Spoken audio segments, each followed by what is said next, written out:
Hello there, hello there, hello there, and welcome to our second annual Baka Japanese Music Awards, this year presented from our special COVID-proof basement, where nothing, I promise, is going to go wrong. Now, as with last year, this award ceremony will be broken up in two segments, this time two segments, the first being a segment looking at some more channel-specific, unique, and, shall we say, interesting awards of our own, and in the second segment we'll be moving on to more general awards based on the best music in our opinions and the musical qualities that have, shall we say, stood out for more conventional reasons. But first of all, let's go to our first award, and for that we're going to go over to my co-presenter, co-host and dear friend James Cobley in England, who's going to present that first award. James, are you there? Hi everyone, I'm here to announce to you the award for actress being most sentimental in a music video with no dialogue. The nominees for this award are Silent Siren, Hero, Alexandros, Watari Dori, Passcode, Starry Sky, and Ikimono Gakari, Kira Kira ni Hikaru. And the award winner is Alexandros for comprehensive use of paper airplanes. Look at all those paper airplanes. I'm just imagining it now. Fantastic stuff, James, and what a great award to get us started. So next we're going to move on to something that I think is very important, which is the Oscar, or more specifically, the Silent Siren Oscar. After watching the video for Mate by Silent Siren that came out this year off of their new album Mixed Tenth, we were surprised to see that not only are these girls fantastic musicians, but they also have an amazing flair for acting, which was shown wonderfully in this Oscar-worthy video. But the question remained, who was best? So here's our nominees. Sue, Ainyan, Hinanchu, and Yukaran. And the winner is Hinanchu, for being able to do that with a cat and not get scratched to death. Amazing stuff. I think we can all agree that was very, very well earned. Now for our next award, we're going to go back over to James in England, who's got something very new for us. That's right, usually our awards are completely related to music, but of course this year we stepped up videos from the Baka Binge, a speciality of James. James being the owner of his own comic books, sweets and imported food items, which you can call lots of sugary snacks, food items, shop. And he often comes to Japan to visit me, or more honestly just buy supplies for his shop and make a profit off of the journeys. But anyway, based on that and the fact that we've been able to get him lots of special Japanese speciality snacks during his time mostly locked out of Japan in 2020 due to COVID, he has therefore been able to draw up a huge number of reviews and also give us an award for what he considers to be the best item that he reviewed this year. James, tell us some more. Hi guys, so you might remember from last year's awards show, if you're a veteran of the Baka channels, that I destroyed poor little Burger Bauble-chan when I was presenting an award for Victor. They won a very special prize last year, but this year I have son of Burger Bauble-chan, and I'm going to keep my safe distance away from Burger Bauble-chan and his friend Hot Dog Bauble-chan. And I'm going to present my award for the Best Baka Binge Award of the year. Now, I had some fantastic memories getting the rare opportunity to travel to Japan for at least a little bit this cursed year and try some food and drink.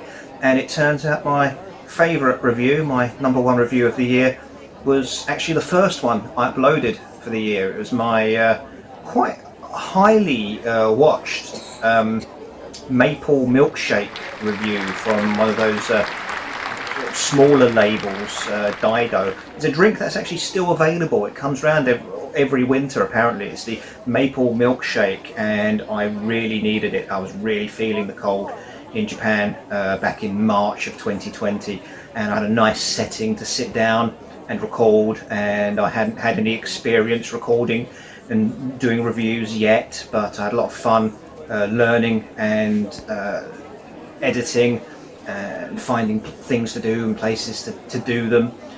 I think that video went really well, and the drink itself was fantastic and nice. I love maple, I love milkshakes, I like hot drinks, especially when it's cold outside and I need them. So yeah, my award for standout review of food of the year for the Baka Binge was my first review, my maple milkshake review in Ueno Park back in March of 2020. So here's to some more reviews in the next year. I can't believe how many we've done. Hopefully keeping up to date with them, getting hold of some more food and drink, and continuing my culinary journey across Japan, and beyond. So until then, cheers very much, and me and Burger-chan will probably see you next year. Interesting stuff there, and of course we're looking forward to seeing a lot more of the Baka Binge this year, with James hopefully being able to come to Japan if the COVID things open up. If not, I'll be sending him more boxes of items that he can consume and that you can watch unboxing videos of. If someone had told me once that I would have a channel with unboxing videos on it, I would have probably thrown myself into the nearest ravine. However, I've got to admit, so far I've been quite entertained by that, so thank you so much for that, James. Now, with that considered, we're going to move on to our next award, which means bringing in our third presenter. He's been through a lot this year, which means he hasn't been able to be on the channel active as much as he wanted, but it doesn't mean he hasn't always been there in the background, and he's here to present a very special award. Well, actually, he's more announcing it. We'll explain in a minute. Bubbles. Awards times, kids. So, the award for most vindictive band who used their platform to shut down a non-profit music community over one positive review, and used their team email to do it, thus proving it was a thought-out decision. With special merit for being the first in over 800 reviews to be so malicious, but also ignore our replies after doing so. Award. I'll pass you to Howard, who's going to tell you the winner with the guidance of our solicitors. Yeah, that's right. This is something that we really wanted to talk about, of course, because the channel started this year under a different name, and we had over 1,000 subscribers, and we were doing really well, actually way over 1,000 subscribers, and then we had to restart after getting closed down by, shall we say, an artist who took offence to us doing a video, as you've heard, that was basically positive, included James, who's a big fan of this band, and then we got a copyright block from them, copyright strike, that led to all kinds of problems for us and eventually us being closed down. And to make it worse, you can see when you get a copyright strike who that is from, their contact email, and the contact email wasn't from a record company or anything, it was from the website of the band. And we contacted them in multiple languages, tried to do everything. They wouldn't talk to us. They wouldn't communicate with us. You can communicate with groups, do copyright blocks. We're a non-monetized channel. We all thought it was fair. Anyway, the point is, we had a lot of discussion about what to do about this, thought through various tactics, and although we've had a little bit of fun poking back at them in various ways, the truth is that we were told, because of the nature of what we're doing, being something where other bands could choose to be finicky about it, we've decided that we cannot mention the name of the band. They therefore have to be, as we've been referring to them recently, the band who should not be named. You guys know who they are. You know that we, if you enjoy their music, enjoy their music. Fine. But as far as we're concerned, to hell with them. So I just want to say that, like I say, you know who they are, but we can't say their names, so I just thought I would... Bubbles? Jesus Christ, Howard, you pussied out again. I'm coming to Japan to sort this stuff out. I'm getting myself ready. I'm going to learn how to speak Japanese. I'm going to learn about the culture a bit better. And damn sure I'm going to kick some fucking ass. Can't even fucking yeah, I don't say think that's that. necessary. Jesus, you pussy. Think of the lawyers. Oh well, hopefully that won't lead to anything. In the meantime, let's move on to one of the few audience awards we were able to do this year. Now, obviously last year, because we'd gone over 1,000 subscribers, it was very easy for us to do audience polls on our community page. We don't have a community page because we're under 1,000 subscribers again now. However, I did put things forward to our Discord, and one of the big ones that I was really entertained about was the idea of the most catchy Japanese jingle. Now, if you've been to Japan or you travelled around Japan, like I've done before, but especially I did in December of this year, last year I should say, you'll be very familiar with the fact that there is a jingle for everything. Most people are familiar with the fact that there is like a mascot for everything, but there's also a jingle for everything, and some of them are quite incredibly catchy. So I spoke to James, who's obviously travelled around Japan with me a bit as well, and he's got a little bit of an outsider's opinion in that, not living here, he can remember the ones that have stuck in his head since he's not been here for quite a few months now, and I thought about the ones that have most stuck with me during my travels, and we came up with a list of the 4 most earwormy, catchy jingles that we know and put them forward to our Discord to come up with what they regarded as the most catchy. We took your votes, and here's the answers. But anyway, first of all, let's look at those 4 nominees. Sapporo Smile, the tourist theme for the city of Sapporo.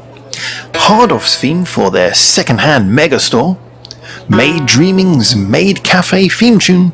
And Don Quixote's One-Stop Anything Shop theme tune. And the winner is Maid Dreaming. Yes, I think that me and James would both agree with the audience on that one. It is an incredibly catchy song. If you ever go to Akihabara, which is the main place you're likely to hear it, they have shops in other places, but it's mostly in Akihabara. They have quite a few.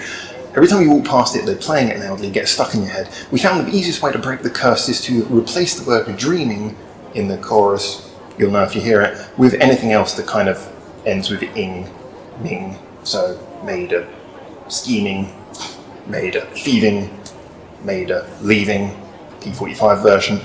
You can imagine where this probably goes. Anyway, for our next award, we're gonna...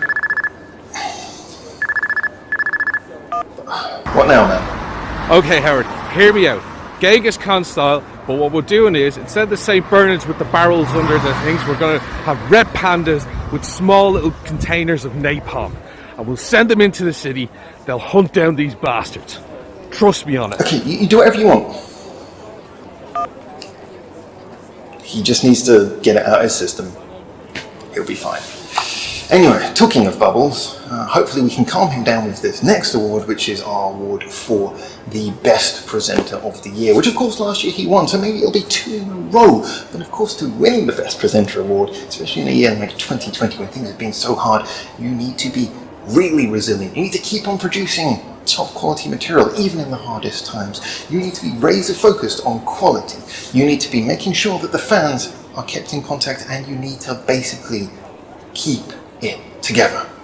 So with that considered, let's look at the nominees. The nominees are James, Howard, and Bubbles. And the winner is this dog. Wait, what? Hello. Oh my god, you scared me to death. Hello.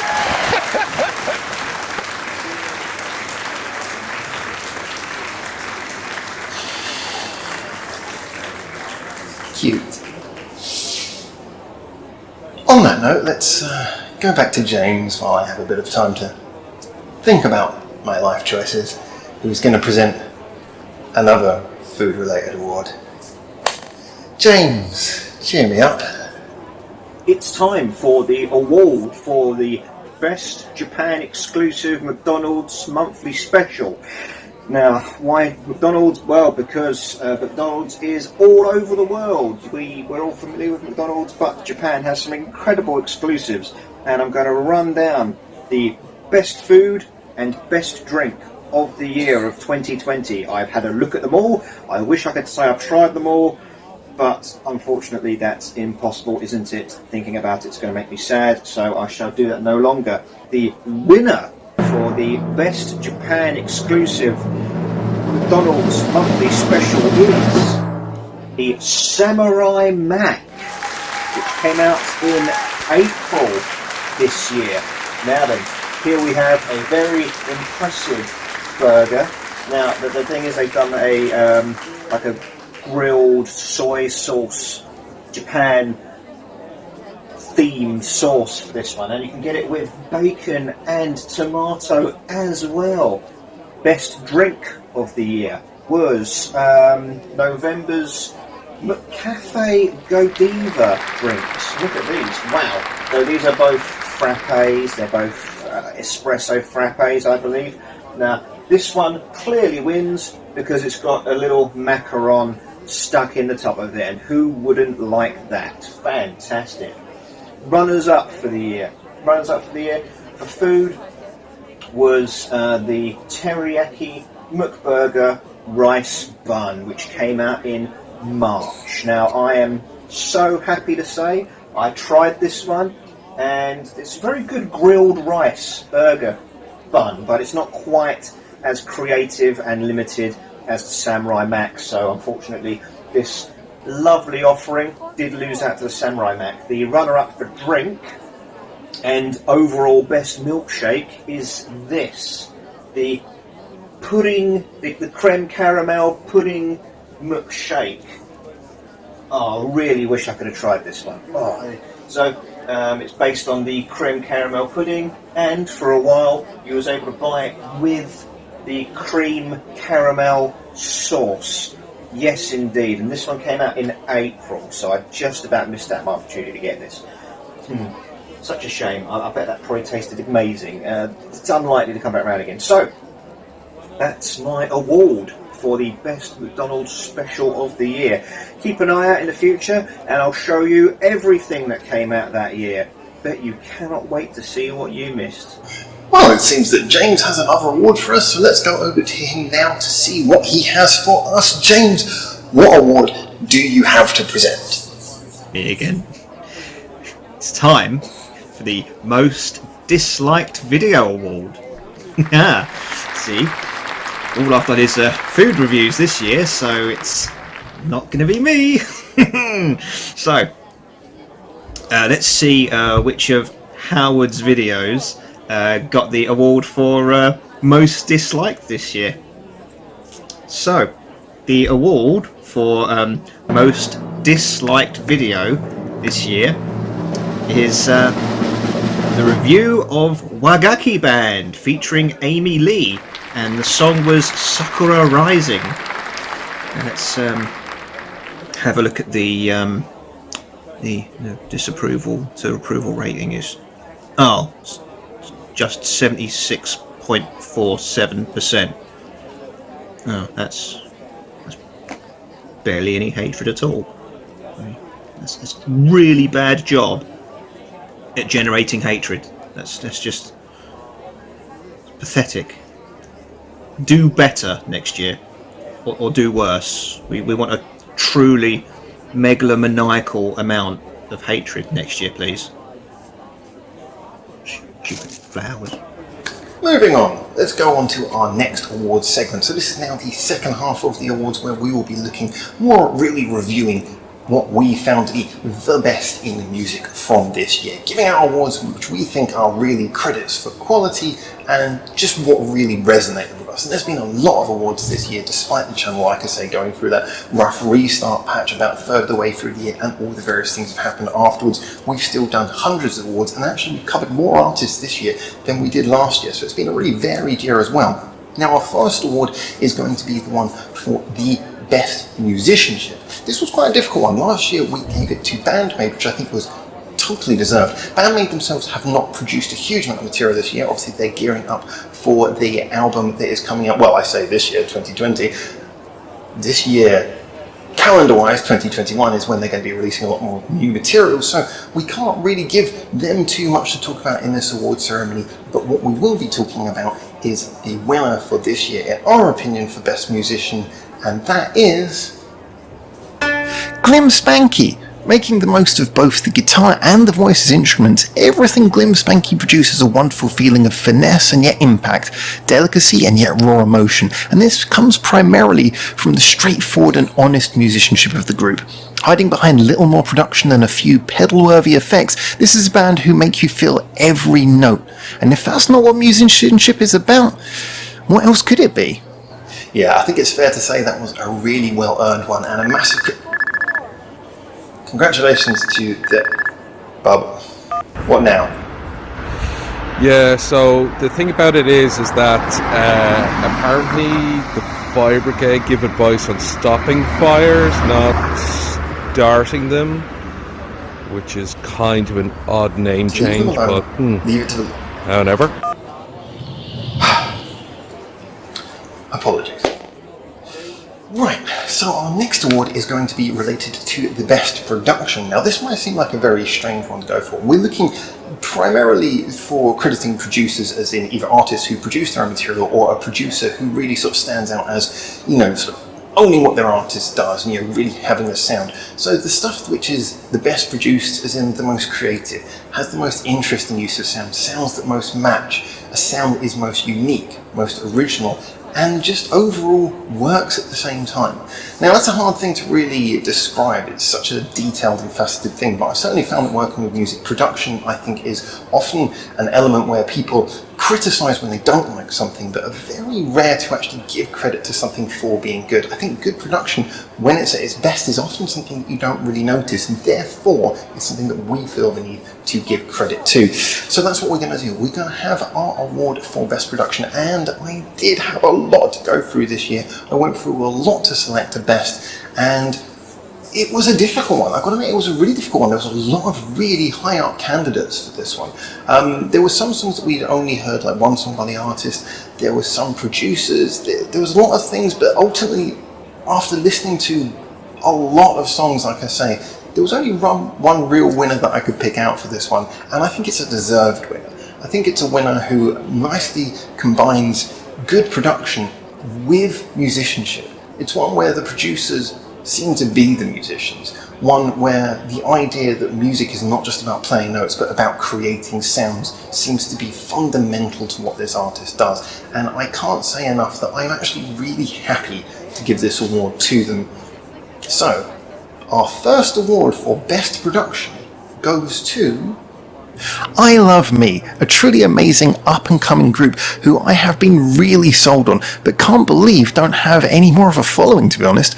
Often relying on very sharp and precise sounds, I Love Me seem more interested in the use of tones, subtle effects and the occasional twee sample than flooding their recordings in heavy-handed reverb or distortion.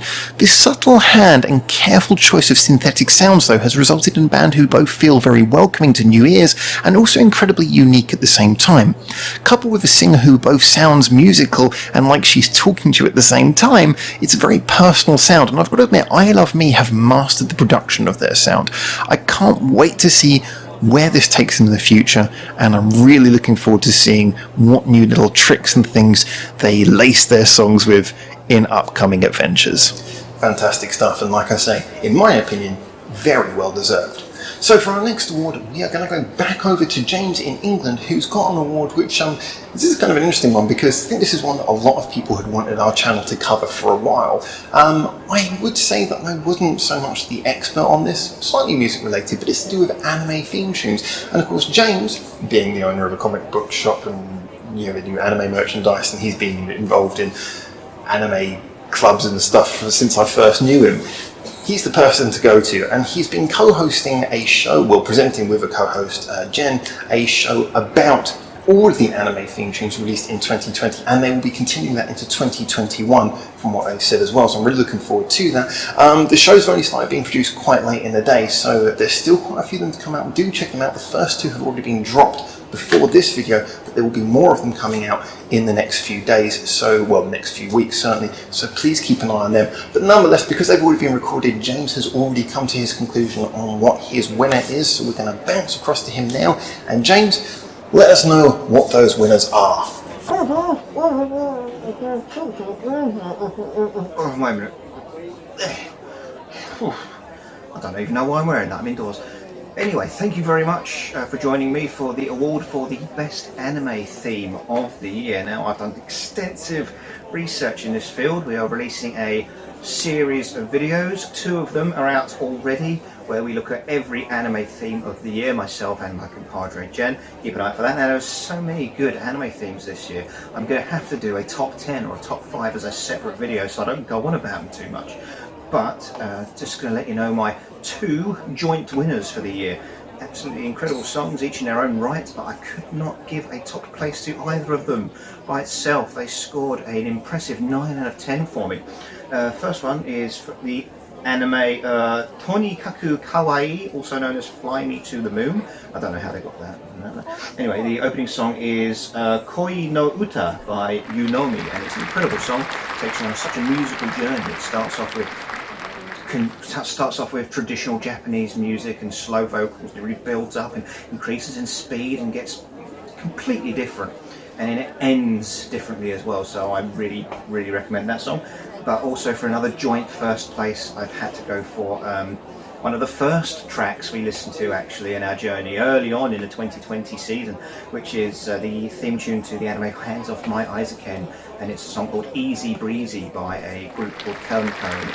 Very high energy, very distinctive, it was lots of fun, and it seems like a band that have really worked their way up to success. So those are my 2 winners for the year. I want to go into more depth on those in another video, going through my top 5 or top 10 of the year, and moving onwards I want to do some more anime themes of this year going forward. So look out for a new series, anime themes and the music that comprises them.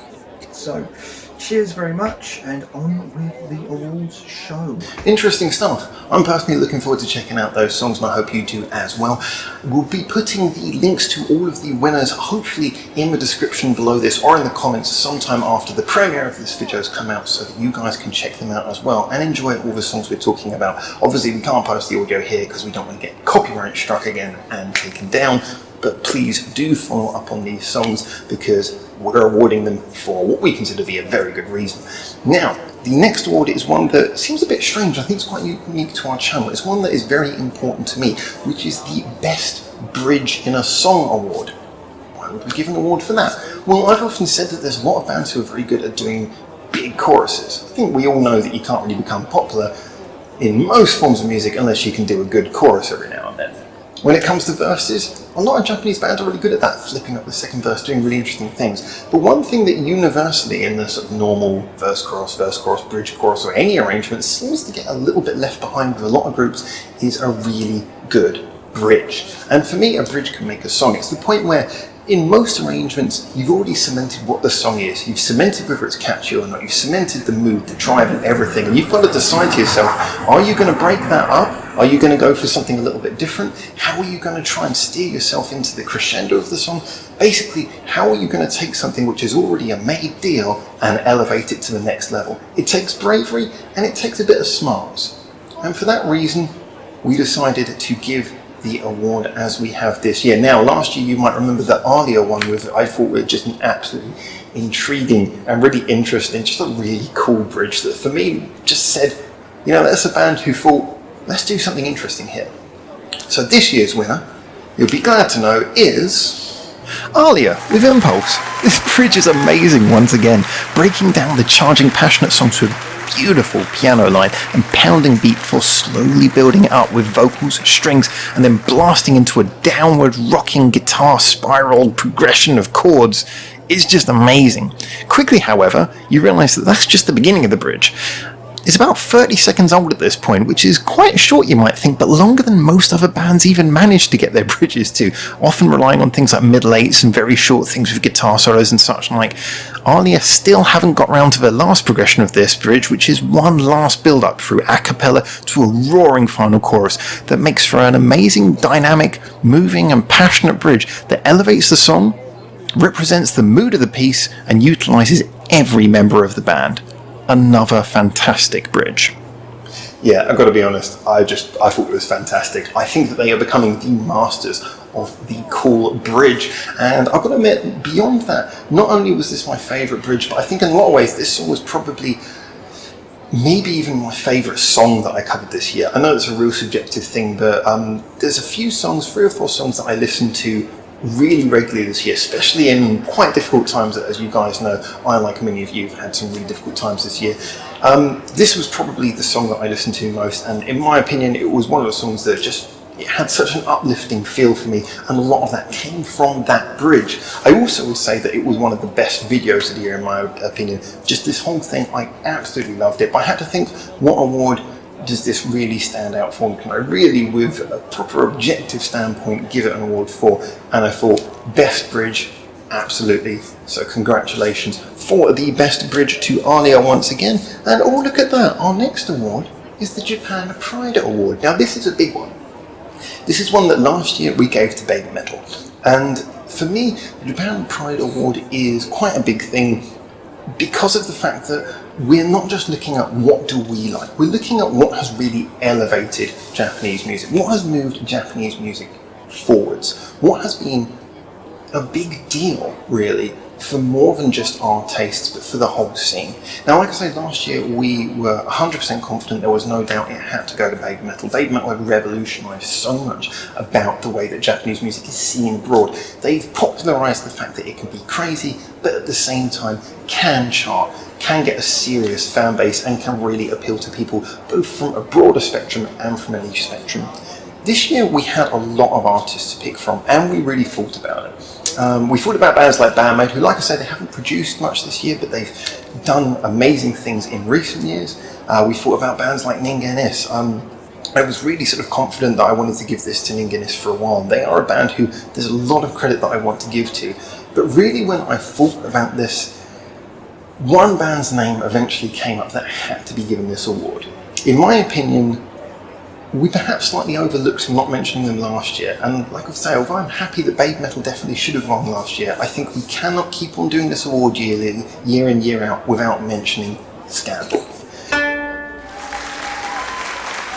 So what makes Scandal so worthy of this award? What makes them such a big deal? Well, as I've been pointing out, Scandal are one of those groups who bucks a lot of the trends in that they're not like a breakout artist. I mean, they've had their moments, but overall what they've done is they've managed to sustain a career where quality has been key. Now, I've spoken to people about various releases they've done over time. I've been checking out a lot of their music, but I've heard a lot of their singles. Haven't heard all of their albums, I must admit, but I've seen the effect they've had both on people culturally inside of Japan and outside of Japan. And just from listening to their singles, you can hear there's a massive variation in what they do, and over quite a period of time. Now, this is quite rare for a group to maintain from being, let's face it, high school musicians, going up through that, taking over the reins of their own songwriting and really sort of experimenting with sounds. They've been brave. They've brought in auto-tune as a sound effect, which has seemingly been for a creative choice because it's not like they aren't able to sing. They've been singing for a while. They've played with things like that. They've played with synthetic sounds. They've played with harder sounds, lighter sounds, all different things. They've gone poppy, they've gone rocky. To me, it just shows the sign of a group who are creatively invested in continuing to both do what they love, which is be catchy and be sort of fun, not get too far up themselves, but at the same time, they've got a passion for being musical, for doing things that show creativity, as I say. And this has really paid off. I mean, like I say, you can see that they have a loyal fan base, both in Japan and abroad. Their fans are always interested in what they're doing, and they're always talking to their fans through their social media. They're always trying new ways of communicating and staying in touch with their fans. I've often said that I think that Scandal are underrepresented commercially. I don't think that they are given a fair due by the commercial system they've gone through. I've said before, I don't think they work with the best people record company wise a lot of the time. Some of their tactics have led them to do things that commercially I think are missteps. But if you look at them as a band and what they're doing, they're creating good material, they're staying passionate, they've got longevity, they don't seem to be running out of steam or ideas, and their fans love them because of the fact that at their core, they're still them. The reinvention is all in the music. The reinvention is something that they can do whilst not betraying who they are. And so I think, like I say, they might not have had the massive splash impact, they might not be throwing doors open quite as vividly as Baby Metal have, but I think they are an example of something of the staying power of Japanese music. The fact that quality is an innate factor in the best of Japanese bands. And I think also they are a massive credit to anyone who is a great believer that you can be a rock band and also do pop, or you can be a pop band and also do rock. They're not stuck within one area. So in my opinion, Scandal totally deserve this, and I think that the Japan Pride Award is very, very much one that I'm happy to give to them on behalf of the channel. So anyway, next we're going to move on to an award that I think is actually another really important one, and we're getting towards the end, so these awards are going to start being more... Gosh. What now, Bubbles? Okay, plan B. Let's go classic, let's go ninjas. They're already wearing masks, they know how to socially distance, so they can even beat the coronavirus. And besides, they'll know their own backyards when coming to find these guys, so I think it's the best bet. I don't want to know. I don't want to know. See you later. Don't want to know. The lawyers have spoken. Let's move on to the next award. So the next award is for the, what's the exact wording? I've got it written down here. Best Surprise Artist of the Year. Now last year I gave this to Silent Siren, a group who I expected absolutely nothing from and turned out to be absolutely one of my favourites. So this year it was a case of who is the band who at the beginning of the year I had relatively tepid opinion of, and by the end of the year I was thinking, wow, I love this, or maybe started with no opinion of. In this case it was a fairly simple one. Now I've already given the award already today, and I must say that they've just kind of stood out for me as a band who I had reviewed one of their songs last year, I liked it, and I kind of left it at that. And then I checked out more of their songs this year and I was just blown away. The variation, the amount of sounds, the joy in their music. Like I say, one of their songs got me through a lot of this year. You know already I'm talking about Alia. Alia have produced a really great range of songs from the deeper, darker likes of I and Realise to the joyful heights of Utopia and In Stop Detto, don't know how we're supposed to say that, and the uplifting likes of Impulse that I've already mentioned in this award ceremony, utilising in-house strings that add an edge to their sound, as well as the versatility of a keyboard player who seems to have the right sound for any song, a singer who belts with passion into everything, a rock-solid guitar and bass section, and a drummer who adapts well to very different rhythms. Alia have nailed pretty much everything we've heard them go for so far, a range of different moods basically, and at the same time have managed to always sound like them, always sound uniquely identifiable. What sounded like a simple band to begin with when I first heard them and left it for a long time before coming back to them, well, it's shown that they actually have a lot of variation and a mastery of that variation. An unexpected entry into my playlist this year in both the best and worst of times, and often with some of the most re-listens as well. I've really enjoyed Alia, and they've gone from being something which was a one-off listen to a year later, something that I absolutely can't wait to get back round to. Absolutely fantastic band. I'm looking forward to hearing more from them in the future. But we have to move on to something else now, which is of course I think one of the most fun awards to do, but this year was really difficult, and that is the award for the most catchy song. I know it's not the biggest musical quality to be given, but I think it's a really fun one to do, and it is one that plays to me. I've got to admit, as much as I love music and all its technical wonder in all the various genres and styles you can do, a catchy song is a brilliant thing. Now this year I thought it was going to be quite simple, and as I dived through it I just found there were so many songs to pick from. Again, Alia with the song that the name is really difficult, In Stop Detto or something. We had that song from Alexandros. There was just so many. I narrowed it down to 2 songs. And those 2 songs I listened to over and over again to try and pick apart between them. One of the songs I perhaps have a little bit of bias towards. However, I reviewed that earlier this year. The other one I reviewed much more recently. And even with that, they both went toe-to-toe to the point that after multiple listens, I would actually end up getting both of them stuck in my head at the same time, humming one and then immediately humming the other, just in a fluid mix. It's something that I must say is quite rare, but I have to give 2 songs the #1 spot this year.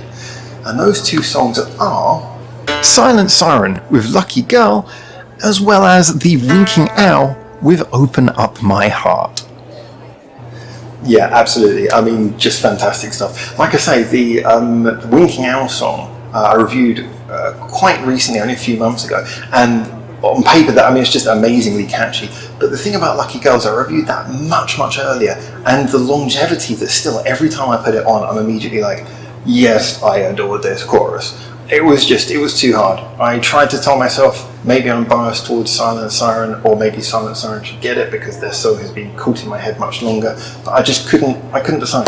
They're both equally as catchy in my mind, and if you want a catchy song, those two will absolutely nail it. So anyway, on to our last award for the night, and this one is a really fun, big one to end with. We ended with this last year, and we'll end with it this year, which is the award for the best music video. Obviously, these are the videos that we've reviewed this year, some of them are a little bit before. We broke it down, as always, to 4 nominees. Let's check them out now. Baby Metal with BMC, Alia again with Impulse, Takoyaki Rainbow with Money Money Money, and Bish with OTNK. Okay, so those are the nominees, and the winner is Takoyaki Rainbow with Money Money Money. I mean, this video is just insane. There's so much that I could say about this. I mean, just look what you're looking at on the screen right now. It's craziness. What I particularly adore about this is I think we all needed something to cheer you up during 2020, but as well as that, I've always had love for videos that have been both creative, a little bit insane, take risks, but at the same time still manage to do what a video is meant to do, which is really feel the mood of the song. And that can be, you can have that in a happy song as well. It just needs to move in a way that it keeps on staying as kinetic as the song, staying as crazy as the song, and this does all of those things. I love the ethos of it. Every little frame, as cheap and low budget as much of it looks, actually does look really on point. Nothing looks like it's a mistake. It all looks very deliberate, and to me it also looks like something where so many ideas have come up, whether it be the wanted poster going down in value from 10,000 yen to 100 yen, which is basically like $1 American, or like 60 pence English approximately, through the little rap bits, through the bit where they're on the Mario screen, the smashing of the piggy banks, the people, like the one guy repeated 1,000 times in gold, them playing the instruments. Just, there's so much going on here, and every little bit feels both in place and a total contrast from everything else. Everything moves properly. No scene feels out of place, and yet none of them look like they could have come from the same video. It's an absolute joy. It has a deliberate sense of irreverency to it. I like the fact that it almost looks like it's intentionally being cheap, but you know what? It just works. You never ever feel like anything in this video wasn't the way they wanted it to be, and that to me is just, I love it. It looks like a work of passion. I don't know if this was directed by a committee or by an individual, or maybe a pair of people or whatever. The truth is, though, this feels like a work of passion. It feels like something where everyone was smiling all the way through, and yet it also feels like something where, you know what, it's infectious. It made me smile too. It feels the mood of the song perfectly. It elevates the song brilliantly, whilst also putting a big smile on your face that the song could achieve on its own, the video could achieve on its own, but together they're more than the sum of their parts. I love this video. I think it's brilliant. It's a totally unexpected one, not the sort of thing I thought I'd be going for at the end of this year, but I am so happy that this is the winner. That's right, Takoyaki Rainbow with Money Money Money. So there it is, a bizarre and wonderful choice to end off what has been a really interesting award show. And to be honest, I think it's been a fantastic year. I cannot say enough, as I said in the live stream the other day, a big thank you to everyone who's followed the channel. Now, there will be another live stream following directly after this award video, so when it finishes, get ready for a live stream to be on the channel right afterwards. But just before we get into that, I want to say a massive thank you to yourselves for watching, a massive thank you to my co-hosts, James, Bubbles, whatever he's got up to. A massive thank you to everyone who's been just helping out in the community, people like CMC, people like Harry. There's so many of you, you know who you are. Is everything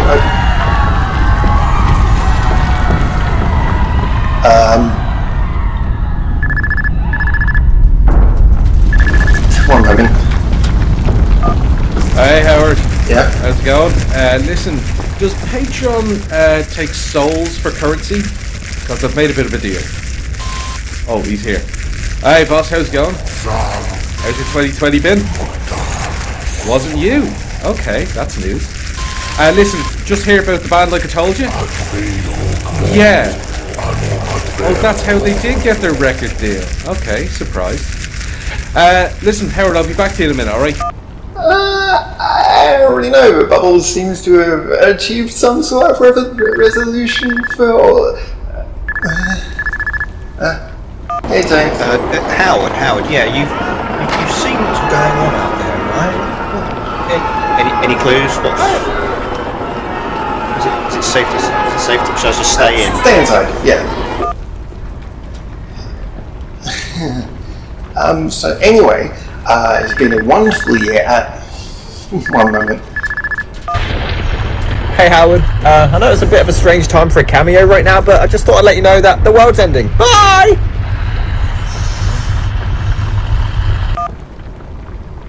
Well, it's been a joy presenting this show. Really wonderful. Really wonderful hosting and presenting all these fantastic awards at the end of a really amazing year. And I'm sure if nothing else, 2021 can't be any worse than 2020 was. So, thank you so much for tuning in. It's been wonderful. I'll see you on the live chat in just a moment because the live. See you, bye.